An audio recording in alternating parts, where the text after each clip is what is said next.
एक नई वीडियो के साथ आज मैं फिर हाजिर हूँ डिफेंस टुडे में।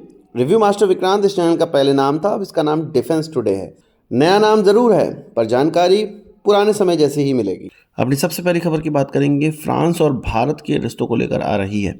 आपको पता है कि एरो इंडिया 2025 चल रहा है और यहाँ पर बहुत से ऐसे करार हैं, बहुत से ऐसे कॉन्ट्रैक्ट हैं जो कि साइन होंगे, बहुत से नए प्रोडक्ट देखे जाएंगे और भी बहुत सी चीज़ें होंगी। इसी कड़ी में फ्रांस की तरफ से कहा गया है कि भारत से वो भारत का रॉकेट सिस्टम या रॉकेट लॉन्चर खरीद रहा है। अभी फ्रांस और भारत के बीच में बातचीत चल रही है और ये भारतीय सोर्सेस की तरफ से, भारतीय अधिकारियों की तरफ से ये कहा गया है कि फ्रांस हमारा पिनाका रॉकेट सिस्टम खरीदने के चक्कर में है और जिस वेरिएंट को वो खरीद रहा है वो लगभग 90 किलोमीटर की मारक क्षमता वाला वेरिएंट है। पिनाका के लिए फ्रांस की तरफ से बहुत पहले से बात की जा रही है और अब इसमें अंतिम निर्णय होता हुआ नजर आ रहा है। ये भी माना जा रहा है कि हमारे प्रधानमंत्री की जो फ्रांस यात्रा हो रही है, जहां पर उनके प्रेसिडेंट इमानुएल मैक्रों से हमारे प्रधानमंत्री मिलेंगे, वहां पर इस चीज़ पर बात हो भी सकती है, नहीं भी हो सकती है, क्योंकि वो एआई समिट है।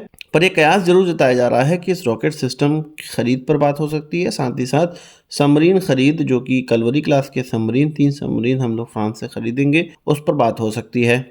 हम जानते हैं कि पिनाका रॉकेट सिस्टम भारत का बहुत ही टेस्टेड सिस्टम है और इसका इस्तेमाल हम लोग पाकिस्तान के खिलाफ भी कर चुके हैं 1999 की वॉर में। आप ये सोच रहे होंगे कि फ्रांस के पास क्या पिनाका रॉकेट सिस्टम जैसा कोई सिस्टम नहीं होगा जो वो भारत से खरीदने जा रहा है। असल में इस तरह के सिस्टम जो कि लेबर इंटेंस जॉब होते हैं, स्टेट ऑफ आर्ट टेक्नोलॉजी नहीं होती है, बड़े देश इसका प्रोडक्शन बंद कर चुके होते हैं क्योंकि उनके वहाँ लेबर कॉस्ट ज़्यादा होती है। भारत जैसे देश से अगर वो इस प्रकार के सिस्टम खरीदते हैं तो उनको सस्ता पड़ेगा। और अब इस प्रकार के जो रॉकेट सिस्टम हैं जो कि वर्ल्ड वॉर 2 के समय के हैं, वो बहुत से देशों के पास कैपेबिलिटी आ चुकी है इसको बनाने की। खास बात बस ये है कि फ्रांस हमारी क्वालिटी से संतुष्ट होगा, फ्रांस हमारी क्वालिटी को अच्छा मानता होगा, इसलिए हमसे खरीद रहा है।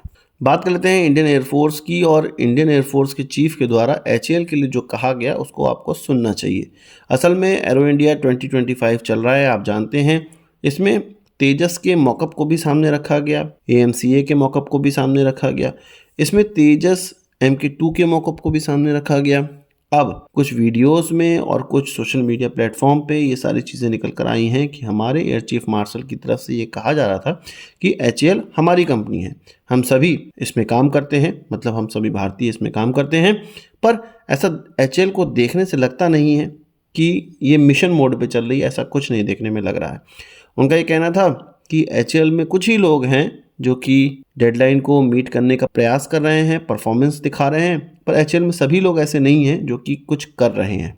उनका ये भी कहना था कि एचएएल की तरफ से हमें ये वादा किया गया था कि फरवरी में आप 11 तेजस MK1 देखेंगे यहाँ पर यहाँ पर तो एक भी तेजस MK1A देखने को नहीं मिल रहा है। हम जानते हैं कि इसका प्रमुख कारण इंजन है, ऐसा नहीं कहा उन्होंने, ये मैं कह रहा हूँ। हम जानते हैं कि इसका प्रमुख कारण इंजन है जो कि हमें GE से प्राप्त नहीं हो रहा है, पर फिर भी हमारे एयर चीफ मार्शल का ये कहना है कि एचएएल की तरफ जो वायदे किए जा रहे हैं, जिस तरह से काम किया जा रहा है, वो मिशन मोड पे नहीं है और किसी भी तरह से वो बिल्कुल संतुष्ट इससे नहीं है। इसका मतलब ये है कि हमारे एयर चीफ मार्शल ये ब्लंटली कह रहे हैं कि एचएएल की कमी की वजह से एयरक्राफ्ट हमारे एयरफोर्स को नहीं मिल पा रहे, जिससे कि हमारी तैयारियां बाधित हो रही हैं। आपका इस पर क्या कहना है कमेंट बॉक्स में जरूर बताइएगा। बात तेजस की चली है तो तेजस MK2 जो कि एकदम अत्याधुनिक एयरक्राफ्ट भारत का होने वाला है, उससे बड़ी खबर यह है कि इसकी असेंबली शुरू कर दी गई है। असेंबली जिग पर इसका प्रोटोटाइप पहुंच चुका है और 2025 के एंड तक इसकी असेंबली कंप्लीट होके हम लोग इसका आगे उड़ान देख सकते हैं। हाँ, इसके उड़ान में थोड़ी लेट डिले हो सकती है, जिसको कि माना जा रहा था कि मार्च 2025 में इसकी उड़ान हो जाएगी। पहले इसकी उड़ान जो मानी जा रही थी वो मार्च 2026 तक मानी जा रही थी, पर अब यह माना जा रहा है कि कुछ अप्रैल या मई या जून का समय लग जाएगा 2026 का, जब इसकी पहली उड़ान हो पाएगी। हम तो ये चाहते हैं कि इसकी पहली उड़ान हो और इसके साथ इंजन की प्रॉब्लम ना हो और फटाफट इसकी डिलीवरी हो पाए। हम चीज़ें बना तो लेते हैं पर उसकी डिलीवरी समय से सुनिश्चित नहीं कर पाते हैं। हम ऑलरेडी 1.25 साल डिले कर चुके हैं तेजस MK1A की डिलीवरी में। अब पता नहीं कितना और डिले होने वाला है तेजस MK1A की डिलीवरी में। इसके बाद तेजस MK2 पे भी लगना है। बहुत काम बाकी है HAL के लिए। बात कर लेते हैं ब्रह्मोस की। भारत के साथ एक फॉरेन कंट्री ब्रह्मोस की डील को फाइनल करने की अंतिम स्टेज में पहुंच चुकी है। और आप कहेंगे कि क्या ये इंडोनेशिया है, क्या ये वियतनाम है? नहीं, इन दोनों में से कोई भी देश नहीं है। UAE, Saudi Arabia, Egypt, Vietnam, Indonesia, ये सभी अभी बातचीत कर रहे हैं। पर ये जो देश है जिसको जो कि हमसे ब्रह्मोस खरीदेगा, उसका नाम डिस्क्लोज नहीं किया गया है। द प्रिंट का ये कहना है कि उनको नाम पता है, पर अभी मौके की नज़ाकत देखते हुए वो नाम को नहीं बता रहे हैं। इस साल के अंत तक ये डील हो सकती है। नेगोशिएशन के अंतिम दौर पे ये डील चल रही है। तो क्या आप गेस कर सकते हैं कौन सी ऐसी कंट्री है जो कि हमसे ब्रह्मोस खरीद रही है? कमेंट बॉक्स में बताइएगा। बात कर लेते हैं रशिया के एक बेहतरीन ऑफर की, जो कि भारत को में भी ले लेना चाहिए। असल में आप जानते हैं कि Su-30 MKI का अपग्रेड प्रोग्राम चल रहा है और भारत के द्वारा रशिया की अनुपस्थिति में, या आप कह सकते हैं कि रशिया यूक्रेन युद्ध के बाद जो रशिया की एक तरह से डिफेंस प्रोडक्शन में, जो कि उनका निर्यात वाला प्रोडक्शन है, उसमें कमी आई है। तो भारत रशिया के बिना ही अपना Su-30 MKI को अपग्रेड कर रहा है, प्रोग्राम शुरू कर दिया है। उसमें रशिया का ये कहना है कि जो Su-57 में, जो कि 5th जनरेशन एयरक्राफ्ट है, उसमें लगने वाला AL-41 इंजन वो भारत को दे सकते हैं। सुपर सुखोई अपग्रेड, या आप कह सकते हैं कि Su-30 MKI का जो अपग्रेड है उसके तहत हमने देखा है कि Su-57 की उड़ान में, उसके टेक ऑफ में केवल 800 मीटर की दूरी में ही एयरक्राफ्ट टेक ऑफ कर जाता है, 10 सेकंड के अंदर टेक ऑफ कर जाता है। ये AL-41 इंजन की खासियत है, यानी कि एक बेहतरीन इंजन ये है। इसका थ्रस्ट बहुत ज़्यादा है, इसकी जो एफिशिएंसी है, फ्यूल एफिशिएंसी, वो भी बहुत ज़्यादा है। और इस इंजन के थ्रस्ट की वजह से मैन्योवरेबिलिटी एयरक्राफ्ट को बहुत ही अच्छी मिल जाएगी। अब देखते हैं भारत इन इंजनों को लेता है नहीं लेता है, पर इंजनों को लेने में खर्चा तो बहुत आने वाला है। बात कर लेते हैं BEL और सैफरन के पार्टनरशिप की, जो कि एरो इंडिया 2025 में अनाउंस करी गई।